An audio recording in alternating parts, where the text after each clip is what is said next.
नमस्कार दोस्तों, स्वागत है आपका हमारे चैनल में। मैं हूं स्कैरी और आप सुन रहे हैं भूतिया कहानी, वो भी मेरी जुबानी। कहानी शुरू करने से पहले अगर आपको हमारी कहानियां अच्छी लगे तो हमारे चैनल को सब्सक्राइब करना ना भूलें। इससे आपका और हमारा रिश्ता बढ़ेगा और हमारी सारी कहानियां आपको आसानी से मिल जाएंगी। तो चलिए कहानी शुरू करते हैं। किलेनुमा चार दीवारी में कैद इस गांव का नाम बलदेवगढ़ है, जहां अब कोई नहीं आता है, क्योंकि आने वाले तो आ जाते हैं पर कभी यहां से अपनी दुनिया में वापस नहीं जा पाते हैं।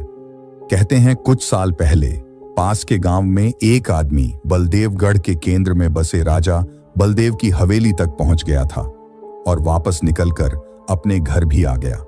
उसकी हिम्मत को देख मन ही मन गांव वालों ने भी मन बना लिया कि वो भी जाकर देखेंगे कि आखिर बलदेवगढ़ में क्या राज छिपा है। क्या पता कहीं राजा महाराजाओं का खजाना ही मिल जाए। लेकिन रात में उस आदमी के घर में कुछ ऐसा हुआ कि उसका पूरा परिवार खत्म हो गया और वो खुद ऐसे सदमे में गया कि सालों से उस हवेली के एक मुख्य द्वार के पास बदहवास पड़ा है ताकि कोई और अंदर ना जा पाए। पर काल को कौन रोक सकता है, वो तो घटित होकर ही रहता है। जिस जगह के आसपास सदियों से कोई नहीं भटका, आज अचानक कोई शहर से आकर पुलिस स्टेशन में खुद को बलदेवगढ़ की संपत्ति का वारिस बता रहा है और वहां कंस्ट्रक्शन शुरू करने की बात कर रहा है। देखते ही देखते ये बात आसपास के सभी छोटे मोटे गांव में फैल गई। इधर दोपहर के सुर्ख उजाले में भी शाम के जैसे बादल चढ़ने लगे थे। शहर से आया वीर प्रताप वहां के दरोगा के साथ अपनी प्लानिंग के बारे में डिस्कस कर रहा था और साथ में उसकी गर्लफ्रेंड भी थी। दरोगा ने भी उसे खूब समझाया, लेकिन वीर ये मानने को तैयार ही नहीं था कि प्रेत और आत्माओं जैसा कुछ होता भी है।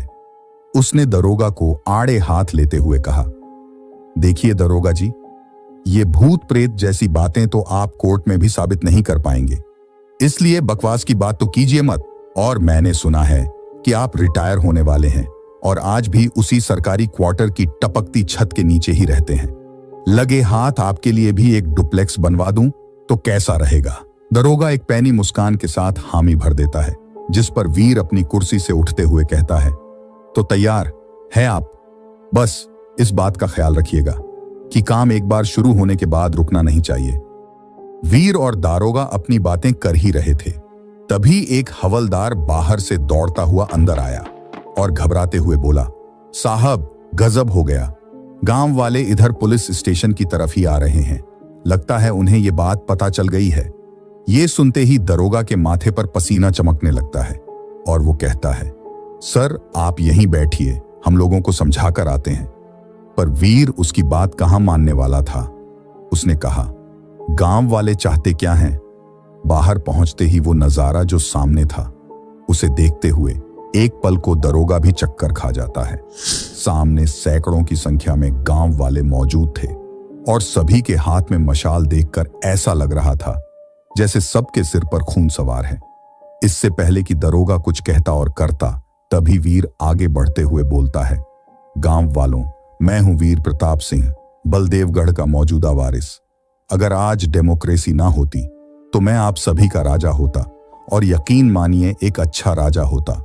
लेकिन अब राजतंत्र नहीं रहा, प्रजातंत्र है। लेकिन बलदेवगढ़ अभी भी मेरा ही है, जिसके बीच में अगर आप दखल देंगे तो आप गिरफ्तार भी हो सकते हैं। वीर के इतना कहते ही गांव वाले शक पका गए, आपस में एक दूसरे से कानाफूसी करने लगे। अब हम क्या करेंगे? अरे रोके कैसे नहीं, कहीं अनामिका जाग गई तो? वीर की ये बात सुन गांव वाले ऐसे फुसफुसा रहे होते हैं जैसे वीर सच में कोई राजा हो और उसने प्रजा को जान से खत्म करने का ऐलान कर दिया हो। गांव वालों की इस भनभनाहट के बीच से एक बूढ़ी औरत छड़ी के सहारे चलते हुए आगे निकली और बोली, अगर तू बलदेवगढ़ राज परिवार का वारिस है तो क्या अनामिका के बारे में नहीं जानता? सोच क्या रहा है?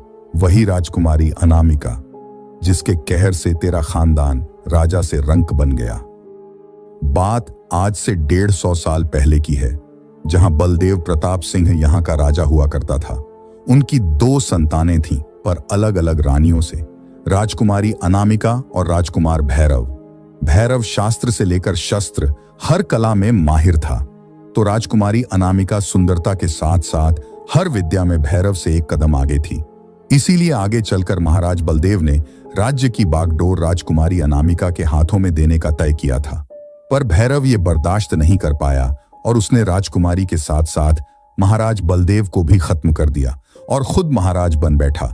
फिर बलदेव की प्रजा पर अपनी मनमानी करने लगा और न जाने कितने ही प्रजा को मौत के घाट उतार दिया। पर राजकुमारी अनामिका की आत्मा ने यह सब कुछ ज्यादा दिन नहीं चलने दिया और उसके कहर से पूरा बलदेवगढ़ कांप गया और भैरव पागल हो गया। अनामिका से उसकी जान बचाने के लिए भैरव की मां ने तंत्र मंत्र की मदद से अनामिका की आत्मा को किसी गुड़िया में कैद कर दिया और वहीं चौखट पर उसे ठोक दिया और राजमहल छोड़कर कहीं दूर चली गई। उसके बाद से पूरे बलदेवगढ़ पर उसका साया है। आज तक वहां जाने की हिम्मत किसी की नहीं हुई। ऐसा नहीं है कि ये सारी बातें वीर को पता नहीं थी, पर आज मॉडर्न जमाने में रहकर वो ऐसी बातों पर विश्वास नहीं करता था।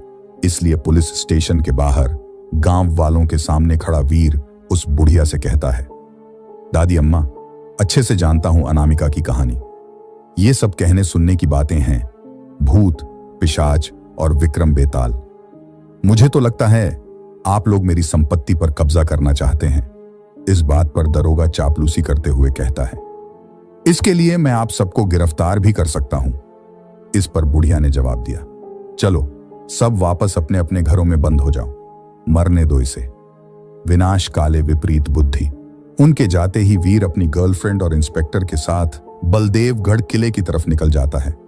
तभी किले के गेट पर उसे वही पागल आदमी दिखता है जो उसे अंदर जाने से रोकने की कोशिश करता है, लेकिन वीर उसे हटाता हुआ अंदर चला जाता है और अपने बगल में बैठे दरोगा की तरफ एक भीगी मुस्कान देते हुए कहता है, अब इतनी छोटी सी बात तो आप संभाल ही लोगे। वीर का ये रवैया देख दारोगा के सर से पसीना टपकने लगता है।